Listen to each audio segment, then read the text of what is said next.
आपण समस्त को मो चैनल रे अनेक अनेक स्वागत।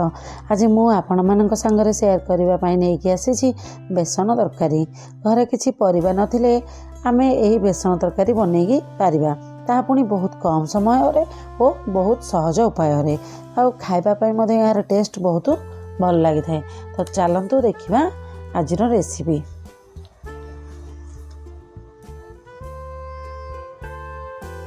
बेसन तरकारी पाई मुझे 2 कप बेसन को पानी दे गोटे बैटर रेडी कर नहीं। देखो एबे हमर बैटर टी पूरा रेडी हो गला। तापरे पैन बसाई आम एतरे किछि तेल दे देबा। तेल गरम होला परे एतरे 5 फुटण टिके दे देबा, अल्प हिंगु, किछि भृषंग पत्र, अदा रसुण छेचा गोटे चमच। या आम टिके भाजी दे एतरे पानी दे देबा। मन रखो आम 2 कप बेसन पाई 2 कप पानी ही नेबा। तापरे गोटे छोटो चमच धनिया पाउडर, गोटे चमच लंका पाउडर, हाफ चमच हल्दी पाउडर, स्वाद अनुसार लूण दे देबा। एवं ये पानी भल भाव फुटवा पाई छाड़ी देबा। ये पानी टी भल भाव फुटला परे आम एथिरे जो बेसन बैटर टी बनैकी रखीदे आम एथिरे धीरे धीरे दे यार गोटे डो प्रस्तुत करनेबा। देखंतु डोटी आमर हो गला। एबे गोटे प्लेट रे तेल दे आम से डो को सीता ऊपर दे ताको ठंडा होगा पाई छाड़ी देबा।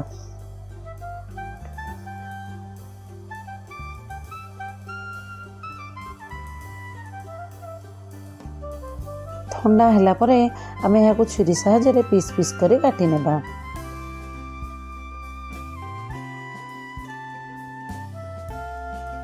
आपण को मन पसंद शेप मध्य आपण माने एठी दे परिबे।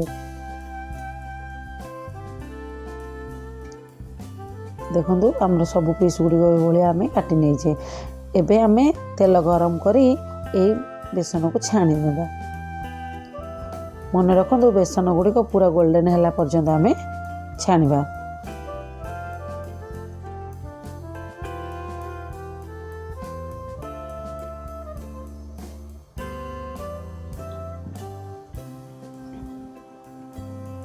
देखो बेसन गुड़ी आमर एथर हो आसला। आम एबे ताको काढ़ी नेबा।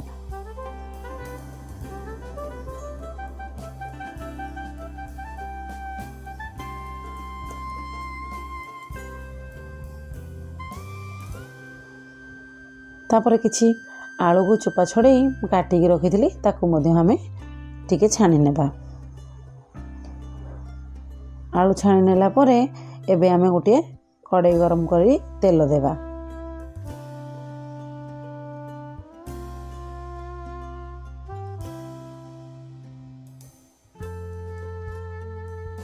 तेल गरम हो गला परे आम एथरे हाफ चमच चीनी दे देबा और हाफ चमच जीरा मध्य एथरे दे देबा। जीरा टिके फुटिला जाय आम अपेक्षा करबा। देखो जीरा टिके फुटी आसलानी। एबे 2टा बड़ पियाज को मु काटिकी रखी एबे पियाज को दे देबा।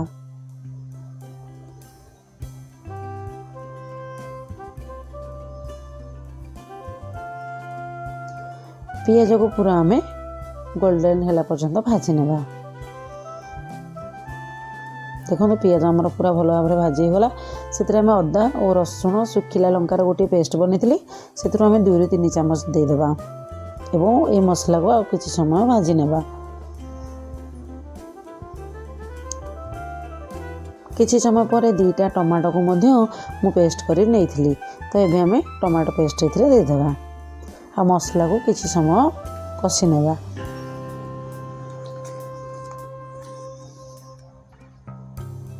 मसला कसी हो गला परे एथिरे हमें गोटे चमच हळदी, गोटे चमच काश्मीरी चिली पाउडर, गोटे चमच धनिया पाउडर,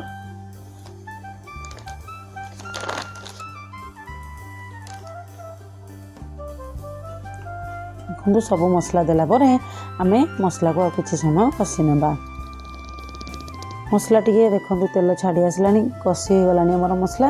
एबे जो भाजी की रखी आलू आमे एबे ताको दे देबा। आलू टिके कसीबा किछि समय कसी नेबा।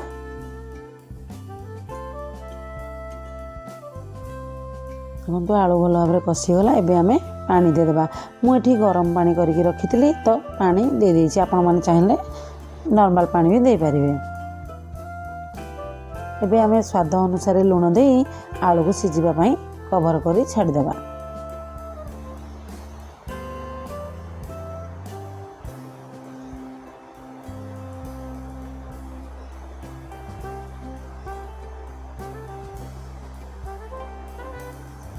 देखो आमर ए आलू पूरा सिझी जाइए। आम ए छाणिक रखि बेसन को देदेबा। मन रखु बेसन पकेला आम आउ जमा 2 ରୁ 3 मिनिट खंडे फुटापी छाड़ा, ना बेसन गुड़िक आमर फुटीज।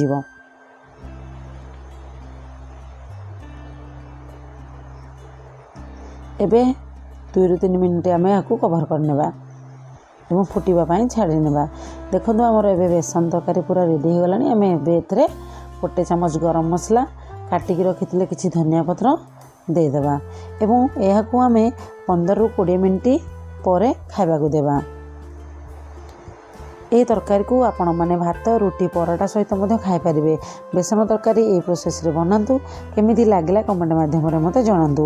वीडियो को लाइक शेयर करूँ, चैनल जदि नुआ मो चैनल को सब्सक्राइब करूँ, पाखरे थिबा बेल आइकन को प्रेस करनियंतु, जहाँद्वारा मु जो वीडियो अपलोड करी तार नोटिफिकेशन आपण मैंने सर्वप्रथमे पाई परिबे। तो आज रही पुणी आसबे एक नुआ रेसिपी।